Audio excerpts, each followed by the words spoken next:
मैं लक्ष्मणलाल गुर्जर, सहायक आचार्य भूगोल।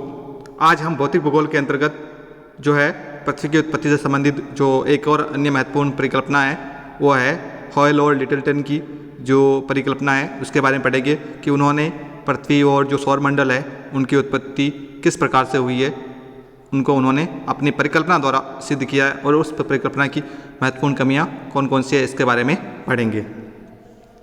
हॉयल व लिटिलटन की नवतारा जो परिकल्पना थी, सुपरनोवा जो हाइपोथेसिस थी, उसके अंतर्गत उन्होंने किस प्रकार से जो है पृथ्वी और उससे संबंधित जो ग्रह हैं, पृथ्वी के साथ साथ जो अन्य जो ग्रह हैं उनका निर्माण कैसे हुआ है उसके बारे में बताया था। हॉयल व लिटिलटन की नवतारा परिकल्पना कैम्ब्रिज विश्वविद्यालय के दो गणितज्ञ फ्रेड हॉयल व लिटिलटन ने अपनी परिकल्पना का प्रतिपादन 1939 ईस्वी में किया। इनकी परिकल्पना परमाणु भौतिकी से संबंधित है। ग्रहों के निर्माण में अधिकांशतः भारी तत्वों का योगदान है। इनकी मात्रा ग्रहों में 98% से अधिक है, किंतु तारों के निर्माण में मुख्य तत्व हाइड्रोजन है। इसकी मात्रा ग्रहों में 1% से भी कम है।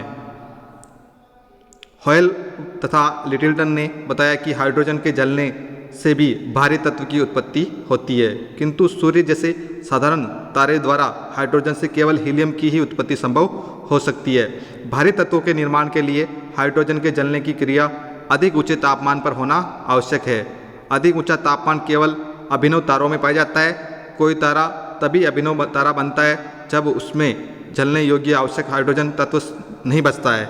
ऊष्मा और ऊर्जा का स्रोत हाइड्रोजन ही होता है उसमें भी। तो धीरे धीरे क्या हुआ, ये जो भारी तत्व है जब इनका निर्माण तभी हो सकता है जब हाइड्रोजन जो है बहुत अधिक उच्च तापमान के ऊपर जले, और इसके जलने के लिए उन्होंने माना था हॉयल और लिटिलटन ने कि इस प्रकार के जो भारी तत्व है उनका निर्माण केवल सुपरनोवा जो तारा होता है उसके अंतर्गत ही जो है ये उसका निर्माण हो सकता है, क्योंकि उसके अंतर्गत ऊष्मा और ऊर्जा की जो मात्रा होती है वो काफ़ी अधिक होती है। बाकी सूर्य के अंतर्गत जो हाइड्रोजन है वो केवल हीलियम के अंतर्गत ही बदल सकता है। हाइड्रोजन हीलियम में परिणत होकर ऊष्मा और ऊर्जा उत्पन्न करता है। हाइड्रोजन की कमी हो जाने पर पर्याप्त मात्रा में ऊर्जा उत्पन्न करने के लिए तारे को संकुचित होना पड़ता है, और संकुचन के कारण तारे की घूर्णन गति बहुत बढ़ जाती है।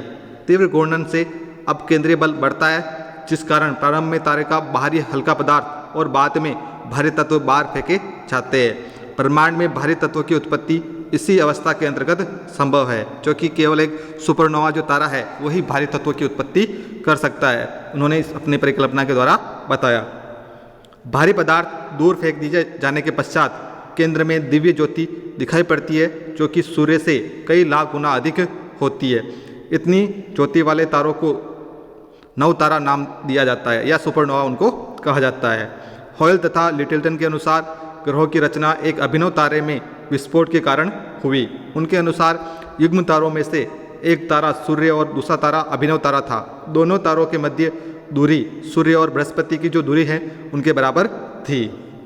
इसमें ये जो चित्र है उसमें किस प्रकार से जो है सूर्य और जो एक अन्य सुपरनोवा जो तारा था उसके द्वारा विभिन्न जो ग्रहों का निर्माण किस प्रकार से हुआ है। सबसे पहले सूर्य के अलावा एक जो कंपेनन जो स्टार था उसका जो साथी तारा था जिसे उन्होंने सुपरनोवा तारा कहा था, वो जो सुपरनोवा तारा था वो जब सूर्य के पास से गुजरा और धीरे धीरे उसमें क्या हो गया, ऊष्मा के कारण और धीरे धीरे उसका आकार छोटा होता गया ऊष्माहास के कारण, और धीरे धीरे उसकी गति बढ़ती गई और धीरे धीरे उसमें क्या हो गया, विस्फोट हुआ, और विस्फोट के द्वारा बहुत अधिक मात्रा में भारी पदार्थ जो है अंतरिक्ष में फैल गया। और वो जो भारी पदार्थ था वो भारी पदार्थ एक बादल के रूप में सूर्य के चारों ओर क्या करने लगे, चक्कर लगाने लगे, और जिससे इस भारी पदार्थ के अनेक नाभिक केंद्रों का निर्माण हुआ, और इन नाभिक केंद्रों के धीरे धीरे सूर्य के चारों ओर परिक्रमा करते रहे क्योंकि सूर्य की आकर्षण शक्ति के कारण, और धीरे धीरे सूर्य के चारों ओर इन जो पिंड है पहले छोटे पिंडों का विकास हुआ, धीरे धीरे वो पिंड बड़े होते गए,